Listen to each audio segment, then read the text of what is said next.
With God's help, an Iraqi army and fire department, we rescued her. Now we got to get out of here. So thank you, Lord. Phase 1, phase 2. On today's show, we'll meet Dave Eubank, and I'm going to play you an uncut interview we did in Syria just a few days ago. Dave's the founder of the Free Burma Rangers and one of the most impressive human beings you will ever meet, I promise. All coming up on today's Hot Zone. This is the Hot Zone. Engaging with the news in a whole new way, international war correspondent Chuck Holton brings insight into areas of crisis and lets you help those affected.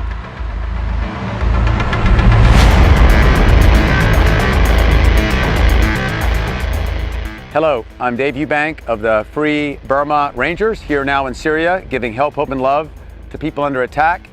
And thank you, President Trump, Secretary Pompeo, and all the U.S. leaders who care about these people and are still giving help.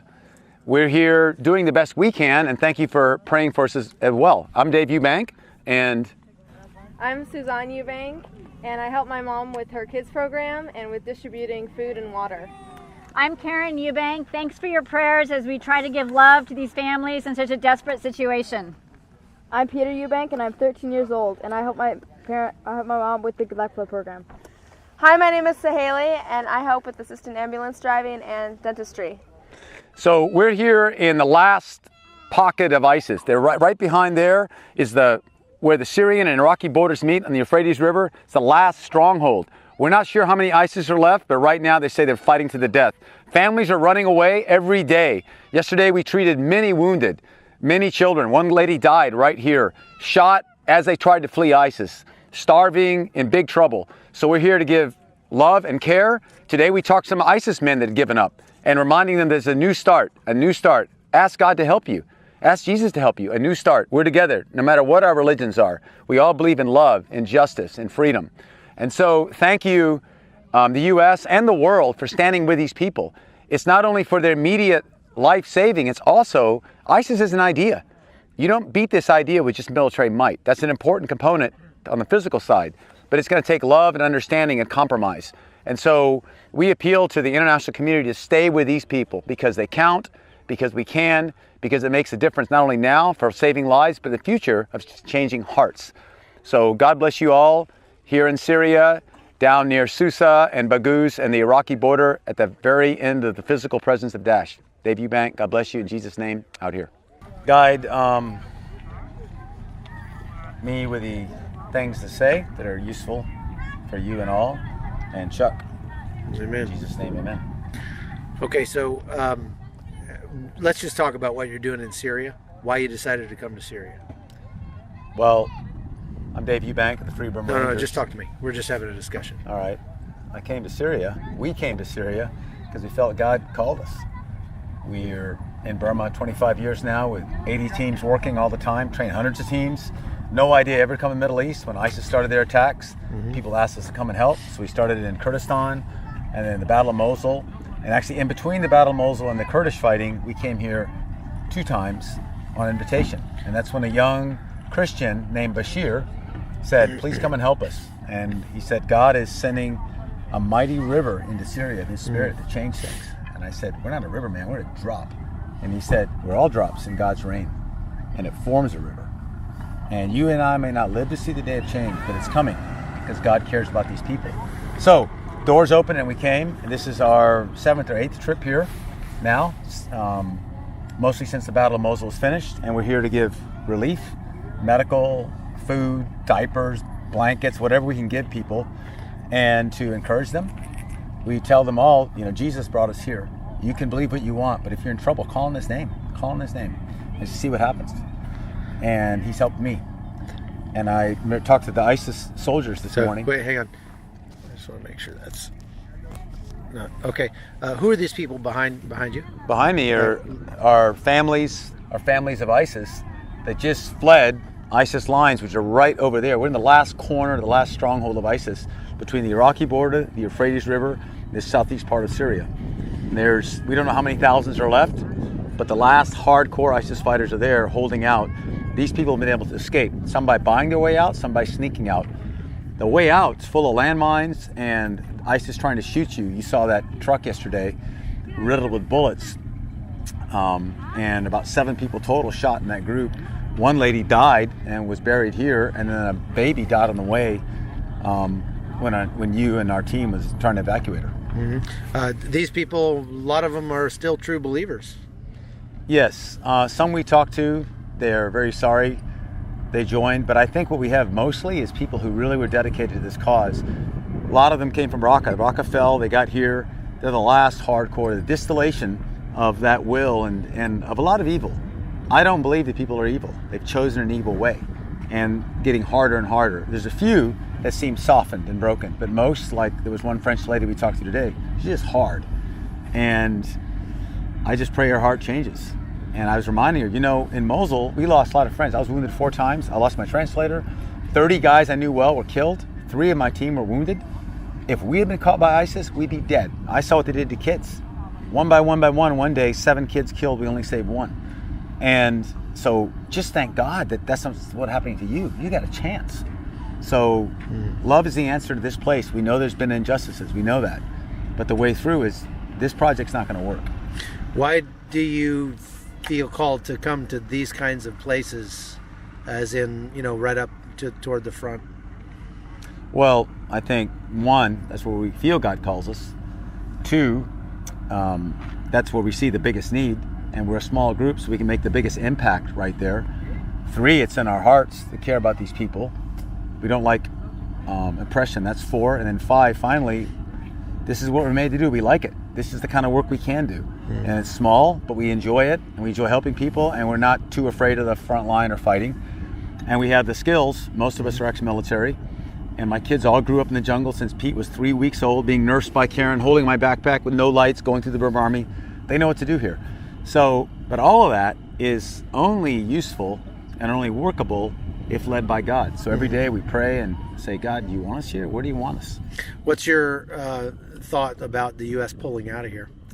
I hope the U.S. does not, because the U.S. Put it in full sentence for me. I hope the U.S. does not pull out of Syria, because we do a lot to help defeat ISIS, which is important to do. We do a lot to create a space where Kurds and Arabs, Muslims, Christians, Yazidis can work things out together. If we pull out into that vacuum, will rise again ISIS, will come the Turks to attack the Kurds, will come Assad supported by the Russians and Iranians, will come many other groups viciously trying to get their own. While we're here in this space, we make a space that's not guaranteed to work, but it's a possibility, it's an opportunity for the different tribes and factions and religions here to figure out how to work together. And with our presence, that's probably one of the biggest things we do, is give that opportunity. And that's a very positive thing. It also stops attacks, which is another positive thing. And it strengthens our relationships with everybody who's our friends in this area, plus the international community. What should the United States be doing to help these people, to help with the humanitarian side of things, and how would that translate to a better foreign policy, a safer United States? Well, I think what the U.S. could do more of here, and I'm sure many people want to come and do this, is on the humanitarian side. The military side, they've done a great job, and they're doing a great job. They need to stay and complete that, and stay to keep this space open. But humanitarian, there's a huge gap. The humanitarian gap from the front line to, for example, the nearest hospital, 4 hours. So you could be shot up there and then take a whole day to cross, another day to get here, then 4 more hours before you get to a hospital. So what the U.S. could do, practically, is set up field hospitals to support the Syrians here, the Syrian Democratic Forces, to support them to improve their ability to save lives. Also, we could help them run an ambulance service for civilians.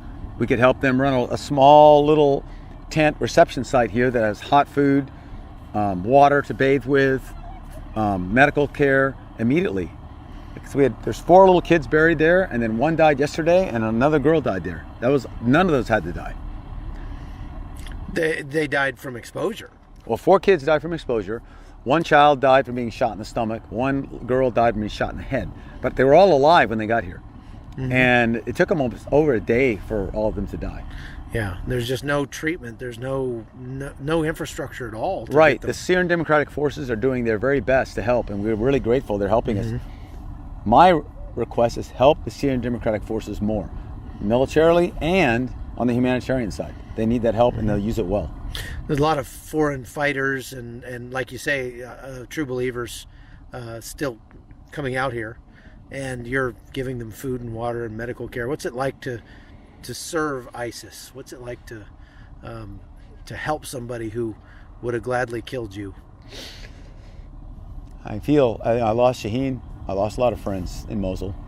So I look at them first and go, man, I'm just mad at you. You killed my friends. Tried to kill me multiple times. Shot me in the arm, threw in my helmet, and point blank. But what I feel is that we're all sinners. We all need help. None of us are perfect. God gives a new chance every day. People can change. Even the person doing the most evil still might have a glimmer of love inside them, and God is love. That's God in their heart. Those that refuse that, probably going to die. But my prayer for these ones that have surrendered is that their hearts would change, and I would just tell them, like you heard me, you know what, I fought you guys, and you fought me, and you killed my friends. It's over. It's over. So for me, in my heart, I forgive them, and I want them to get a new chance. God help me change my heart, because you can kill them, but you can't kill all of them. And if their hearts don't change, ISIS or another name will come up again. So I think the battle here is a physical battle of fighting, and in the end, probably killing those who will not change, but also those that have run out, whether they've changed yet or not. You have an opportunity to give them love, and they have a chance to change again. If they don't, they probably need to be locked up. But that's where we're at, right in the middle. So to me, it felt like God's work to help these people. Yeah, it's pretty powerful to look at them and think they're someone made in the image of God, just like me. Yeah. And people who look at this may go, hey man, I can't believe you're willing to help ISIS. And I would say, I probably lost more than most people who watch this video. And that didn't really matter. I don't know why I even said that. It's kind of silly. I just say what the truth is. The truth is, I lost my very close friend, the Yazidi translator. I lost many others. I was shot myself. Tried to kill my family. I had a bullet go this far from Saheli's head twice in the Battle of Mosul. Our ambulances were shot up. In the face of that, why would we help them? Because God sent us, and we know I'm not perfect. I may not do the things ISIS do, but I do selfish things. And I thank God that I'm in a different environment, in different pressures, and I've chosen a different way not to walk their path. But they've walked into a deep, dark pit. And those that'll raise their hand and say, pull me out, I want to pull them out. That's redemption. That's how things change. Those that say never, okay, they're going to get killed. So the ones we're meeting now are the ones that are maybe saying, help me. Yeah. We'll find out. But right now we're helping them. Well, that's the message, is that, I was an enemy of God. I was God's enemy. Christ was murdered on a cross because of what I did. And so how could this is the embodiment of the physical manifestation of that for me.